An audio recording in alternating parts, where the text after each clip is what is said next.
Le TAS, le tribunal administratif du sport, confirme le recours déposé par le Sénégal pour annuler la victoire du Maroc en finale de la CAN.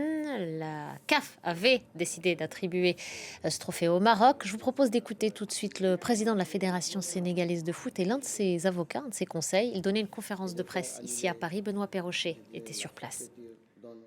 Une croisade morale et juridique, c'est avec ces mots que le président de la Fédération sénégalaise de football a débuté cette conférence de presse. Le Sénégal démarre donc la défense de son titre acquis le 18 janvier dernier face au Maroc. Tout va se jouer désormais à Lausanne, en Suisse, devant le tribunal arbitral du sport. C'est la plus haute juridiction sportive, au TAS désormais, donc de trancher cette question. Qui a remporté la dernière Coupe d'Afrique des Nations, le Sénégal ou le Maroc, désigné à la surprise générale la semaine dernière vainqueur sur tapis vert par un jury d'appel de la CAF. Une décision absurde et grotesque.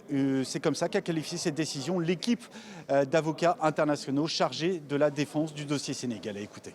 La CAF est habituée à violer les règles de gouvernance. Cette affaire n'est pas une affaire à proprement juridique, elle n'est même pas disciplinaire ou réglementaire. C'est une question de gouvernance. Et ça fait 20 ans qu'on se plaint ici et au TAS de la façon dont cette instance et par ces instances disciplinaires et d'appel fonctionne.